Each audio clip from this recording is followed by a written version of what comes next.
குருடி சரணம். யூடியூப் நண்பர்கள் அனைவருக்கும் அடியேனின் அன்பான வணக்கங்கள். நான் உங்கள் குருமணிகண்டன் பேசுகிறேன் பொள்ளாச்சியிலிருந்து. திருக்கணித பஞ்சாங்கத்தின்படி வரக்கூடிய மார்ச் மாதம் கன்னிராசி அன்பர்களுக்கு என்ன மாதிரியான பலன்கள் நடக்க காத்திருக்கு அப்படிங்கிற விஷயத்தை இந்த பதிவில் பார்க்க போகிறோம். பாசிட்டிவ் நெகட்டிவ் ரெண்டுமே பார்த்துடலாம். நெகட்டிவ் ஏதாவது இருக்குது அப்படின்னா அதை எப்படி பாசிட்டிவாக மாற்றிக்கிறது, அதற்கான வழிபாட்டு முறைகள் என்ன, அதை எப்படி செய்யணும் அப்படிங்கிற எல்லா விதமான விவரங்களையும் விரிவாக தெளிவாக டீட்டெயில்டாக அந்த பதிவில் பார்த்துடலாம். முதல்ல இந்த மாத துவக்கத்தில் என்ன கிரக நிலைகள் இருக்குது, மேலும் இந்த மாதத்தில் என்னென்ன கிரகங்கள் பயிற்சி ஆகுது, இதன் அடிப்படையில் தான் இந்த பதிவானது பதிவு செய்யப்படுது.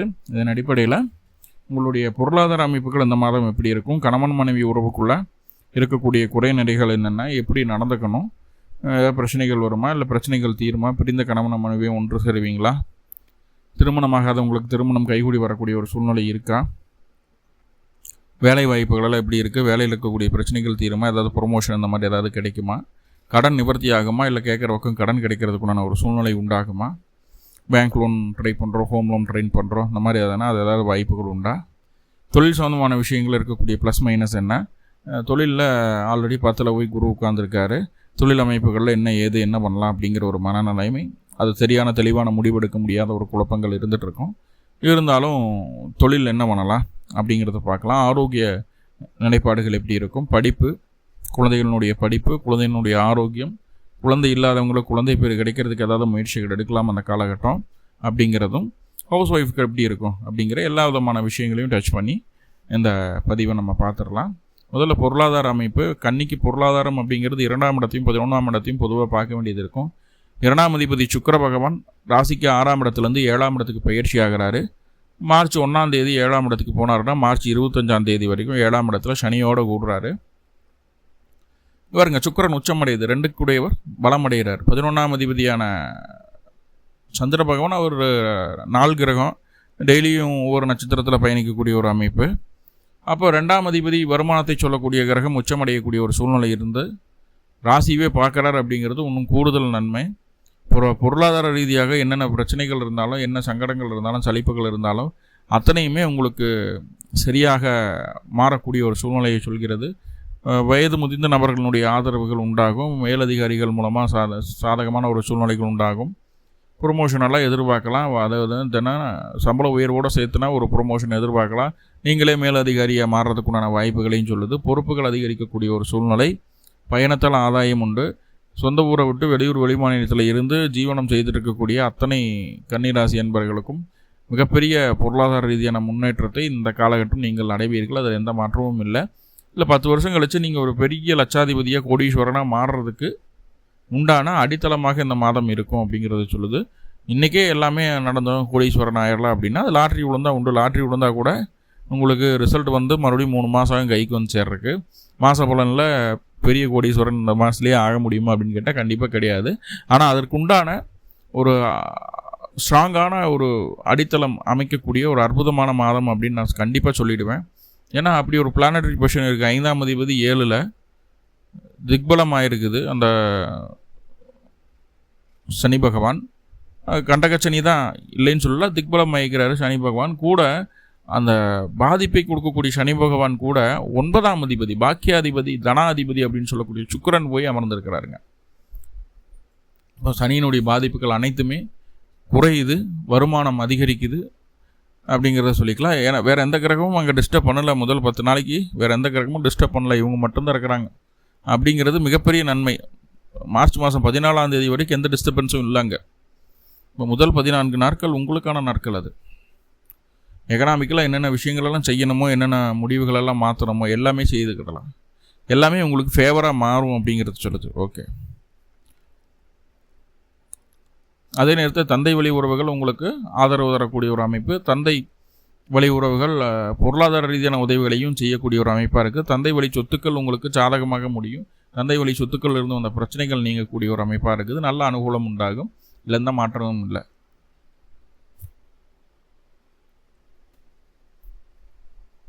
சரி, கணவன் மனைவி உறவு எப்படி இருக்கும், நல்லபடியாக போகுமா அப்படின்னு கேட்டால், கண்டகச்சனி பொதுவாக கணவன் மனைவி உறவை பெருசாக கை வைக்கணும், பெரிய பாதிப்புகளை கொடுக்கணும்.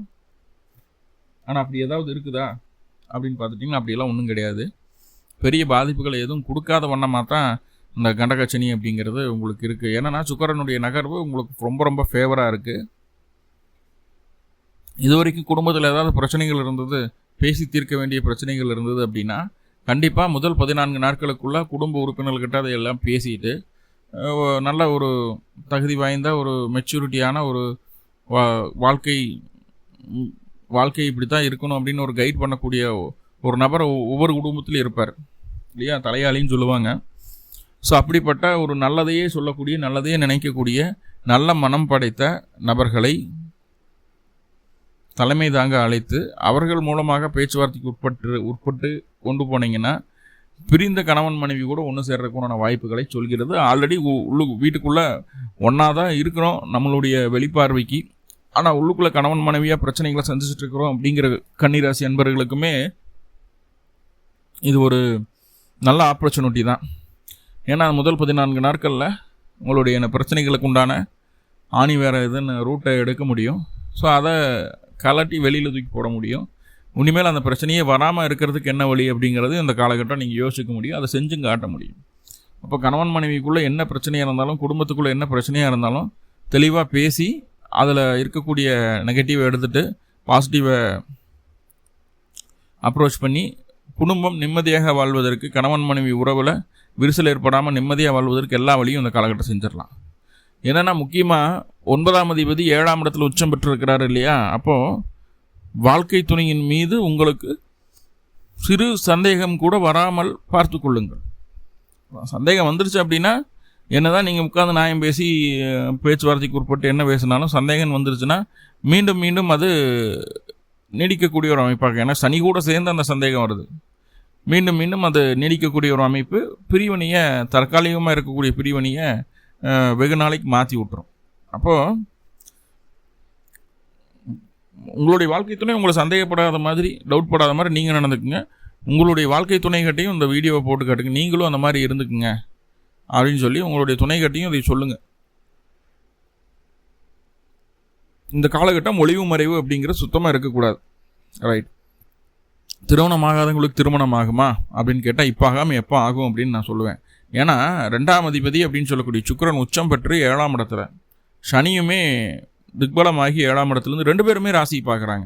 7ஆம் இடத்துல சனி 5 கூடியவராகிறாரு, 7ஆம் இடத்துல போயாச்சு. அதே நேரத்தில் சுக்கிரனுடைய தொடர்பும் சனிக்கு கிடைக்கும்போது சனியினுடைய பாவத்துவங்கள் அனைத்துமே குறைக்கப்படுகிறது. சுபகிரகத்தினுடைய இணைவில் இருக்கக்கூடிய ஒரு கிரகம் கண்டிப்பாக தீமையை செய்யாது, அப்படிங்கும்போது இதுவரைக்கும் தடையாக இருந்த 6ஆம் அதிபதியாக 7இல் இருந்த சனி பகவான், இதுவரைக்கும் திருமணம் ஆகாதவங்களுக்கு திருமணம் நடத்தி வைக்கிறதுக்கு தடையாக இருந்த சனி பகவானே இப்போ வழி விட்டுறார். இப்போ நம்மளோட வேலை என்னங்க, அவசரமாக பார்த்து எங்கே அப்படின்னு சொல்லி பார்த்துட்டு எந்த ஜாதகம் உங்களுக்கு பொருத்தமாக வருதோ அவங்ககிட்ட கூப்பிட்டு பேசி கரெக்டாக மேனேஜ் பண்ணி பெருசாக நிறைகுறைகளை பார்க்காம, நிறைகுறைகள்னால் ஹைட்டு, வெயிட்டு, வயசு, பொருளாதாரம் இதெல்லாம் பார்க்காம மனசு நல்ல மனுஷனா, நல்லா பார்த்துக்குவானா, நல்ல பொண்ணா, குடும்பத்துக்கு ஏற்ற பொண்ணா அப்படிங்கிறத மட்டும் நீங்கள் ஃபோக்கஸ் பண்ணிங்க அப்படின்னா கண்டிப்பாக இந்த மாதம் 14ஆம் தேதிக்குள்ளே உங்களுக்கு ஒரு முடிவு காங்கிரீட்டாக தெரிஞ்சிடும். அதுக்கான முயற்சிகள் மட்டும் எடுத்திங்கன்னா போதுமானது, கண்டிப்பாக சக்ஸஸ் பண்ண முடியும். திருமணம் நிச்சயிக்கப்பட்ட திருமணமாக மாறுவதற்கு வாய்ப்புகள் கூட அந்த காலகட்டம் சொல்லிடுது. கண்டிப்பாக விருப்ப திருமணங்கள், ஏன்னா 5-7 தொடர்பு சுக்கிரனோட இணைவு இருக்கும்போது விருப்ப திருமணங்கள் இந்த காலகட்டம் நடக்கிறதுக்கு வாய்ப்புகள் ரொம்ப ரொம்ப ஜாஸ்தி. நிறைய பேர் லவ் மேரேஜ் பண்ணிக்கிங்க 14ஆம் தேதி வரைக்கும் அதுக்குண்டான சூழ்நிலை இருக்குது. ஸோ அப்போ உங்கள் வீட்டில் பேரண்ட்ஸ் இருக்காங்க, உங்களுடைய பேரண்ட்ஸுக்கு கன்னி ராசி, கன்னி லக்னம் அப்படின்னா சம்மந்தி ஆகிறதுக்கு உண்டான வாய்ப்புகளையும் இது சொல்லுது. அதுவும் ஒரு ஃபேவரான ஒரு விஷயந்தான். பொண்ணுக்கு துணை அமைஞ்சா தானே சம்மந்தி ஆக முடியும். Right, okay. ஸோ அது திருமணத்தை, சுபகாரியத்தை எப்படியாவது குடும்பத்துக்குள்ளே உருவாக்கி கொடுத்துரும்.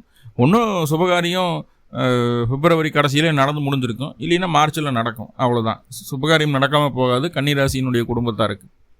ஓகே, திருமணம் முடிஞ்சாச்சு. வேலை வாய்ப்புகள் எப்படி இருக்குது அப்படின்னு சொல்லி பார்த்துட்டோம்னா 6ஆம் இடத்துலேருந்து 4 கிரகம் போய் நிற்கிது. ஆல்ரெடி ராகு இருக்கிறாரு. வேலையில் நிறைய பிக்கல் புடுங்கல்கள், தொந்தரவுகளை கொடுத்துட்டு இருக்கக்கூடிய ராகு, கூடவே சூரியன், புதன், செவ்வாய் இந்த கிரகங்களாக இருக்குது. புதன் இருந்தால் கூட பரவாயில்ல, சூரியனுமே 14ஆம் தேதிக்கு மேலே மாறிடுறாரு. ஆனால் புதன் அப்படின்னு சொல்லக்கூடியவர் வக்ரமாக இருக்குது. 20ஆம் தேதி தான் வக்ர நிவர்த்தி அடைகிறாரு. ஆனால் செவ்வாய் இருக்குது ராகுவோட. வேலையில் நிறைய பிரச்சனைகளை சந்திக்க வேண்டிய ஒரு காலகட்டமாக இது இருக்குது. வேலையில் என்ன தான் பிரச்சனைகளை சந்தித்தாலும் ஃபைனலாக ஜெயிச்சிருவீங்க. எதிர்ப்புகளை ஜெயிக்கக்கூடிய ஒரு அமைப்பு, வேலையிலிருந்து வந்த பிரச்சனைகளை ஜெயிக்கக்கூடிய அமைப்பு, பிரச்சனைகளுக்கு புதிய வழிகளை கண்டுபிடிக்கக்கூடிய அமைப்பு. எல்லா வழிகளையும் எல்லா விதத்துலையும் யோசிப்பீங்க. எல்லா விதத்துலேயும் உங்களுடைய பிரச்சனைகளுக்கு உண்டான தீர்வை எல்லா விதத்துலையும் யோசிப்பீங்க. ஸோ அதுதான் இங்கே நம்மளுக்கு ஃபைனலாக வெற்றி அப்படிங்கிற ஒரு விஷயத்தை கொடுக்குது.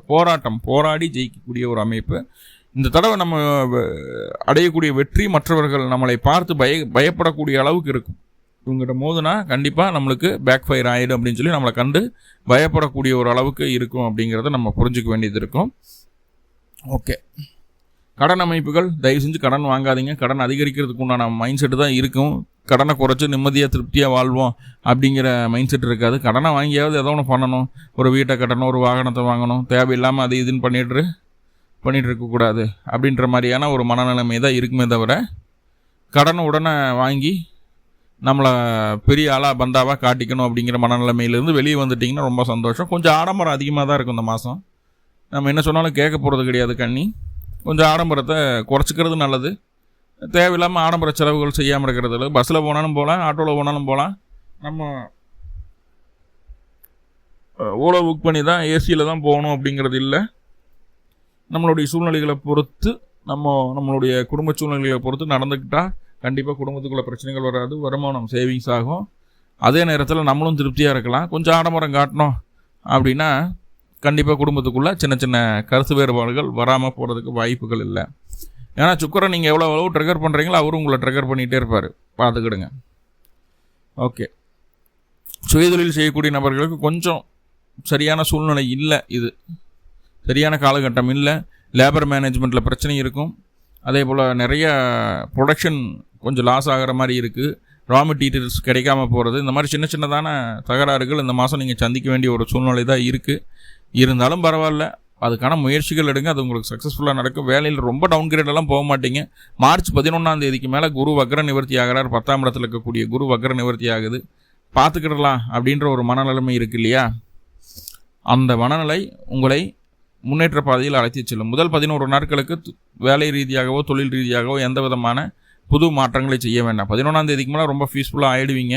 தொழிலில் இருந்து வந்த பிரச்சனைகள் எல்லாம் என்னென்ன, மறைமுக எதிரிகள் எல்லாம் யாருக்கிட்ட எப்படி நடந்துக்கணும், எதனால் முன்னாடி இந்த பிரச்சனைகள்லாம் வந்தது, இனிமேல் வராமல் இருக்கிறதுக்கு என்ன பண்ணணும் அப்படிங்கிற எல்லா விதமான விஷயங்களையும் நீங்கள் கரெக்டாக அனலைஸ் பண்ணி கொண்டு போகக்கூடிய ஒரு சூழ்நிலை தான் இருக்குது அப்படிங்கிறது சொல்லுது. ஆரோக்கியம், உடல் ஆரோக்கியம் அப்படிங்கிறது நாளுக்குரிய குரு பகவான் வக்ரம் பெற்று 10ஆம் இடத்துல இருக்கிறாரு. வரக்கூடிய மார்ச் மாதம் 12ஆம் தேதிக்கு மேலே கொஞ்சமாக உங்களுக்கு இருந்து வந்த உடல் ரீதியாக இருந்து வந்த பிரச்சனைகள் நீங்கும். பெண்களுக்கு இருந்த வெள்ளைப்படுதல் பிரச்சனையாகட்டும், அந்த பிசிஓஎஸ் ப்ராப்ளம் அது கொஞ்சம் அக்ரவேட் ஆகி அதுக்கப்புறம் சுத்தமாக காணாமல் போகிறதுக்குண்டான ஒரு சூழ்நிலைகளை சொல்லுது. ஸோ நல்ல விஷயந்தான். உடல் ரீதியாக இருந்து வந்த பிரச்சனைகள் மார்ச் மாதம் 12ஆம் தேதிக்கு மேலே உங்களுக்கு நிவர்த்தி ஆகுது. ரெக்கவர் ஆகிறதுக்கு என்னென்ன வழியோ எல்லாத்தையும் நீங்கள் செய்யவும் போகிறீங்க. ஓகே, படிப்பு எப்படி இருக்க போகுது அப்படின்னு சொல்லி பார்த்துட்டா, படிக்கிற குழந்தைகள் நல்லபடியாக படிச்சுக்க ஒன்றும் பிரச்சனை இல்லை. நான் ஆரம்ப கல்வி மட்டும் கொஞ்சம் பிடிவாதம் இருக்கும். விளையாட்டுத்தனம் அதிகமாகும். நான் படிக்க மாட்டேன்னு குழந்தைங்க வீட்டில் சண்டை கட்டி இருக்கிறதுக்கு வாய்ப்புகள் உண்டு. உயர்கல்வி மேல்கல்வியெல்லாம் நல்லா தான் இருக்குது. அதில் ஒன்றும் குறைபாடெல்லாம் ஒன்றும் காட்டலை. இந்த மாதம் குழந்தை சம்மந்தமான விஷயங்களில் கொஞ்சம் கவனமாக இருக்கணும். குழந்தைகளுடைய ஆசைகள் தான் முக்கியம் அப்படின்னு நினச்சிட்டு இருப்பீங்க. உங்களை தாண்டி உங்களுடைய குழந்தை என் ஆசை தான், எனக்கு பிடிச்ச மாதிரி தான் நடக்கணும் அப்படின்னு நினைப்பாங்க. அது தப்பாக இருந்தாலும் பரவாயில்ல, நம்ம வேணான்னு சொன்னாலும் குழந்தை கேட்க போகிறதெல்லாம் கொஞ்சம் பிடிவாதம் பிடிக்கக்கூடிய ஒரு சூழ்நிலை இருக்குது. கொஞ்சம் கண்டித்து வளர்க்க வேண்டிய ஒரு காலகட்டமாக தான் இது பார்க்கப்படுது. குழந்தை பேருக்காக தான் முயற்சி எடுக்கணும், பிடிக்கணும் அப்படின்ற மாதிரி இருந்தால் தாராளமாக இந்த மாதம் எடுக்கலாம். தந்தை ஆவதற்கோ தாய்மை அடைவதற்கோ ஒரு அற்புதமான சூழ்நிலையில் இருக்குது. முக்கியமாக 11ஆம் தேதியிலிருந்து அந்த 14ஆம் தேதி வரைக்கும் சூப்பர் ஆப்பர்ச்சுனிட்டியாக நான் பார்க்குறேன் கன்னி ராசிக்கு.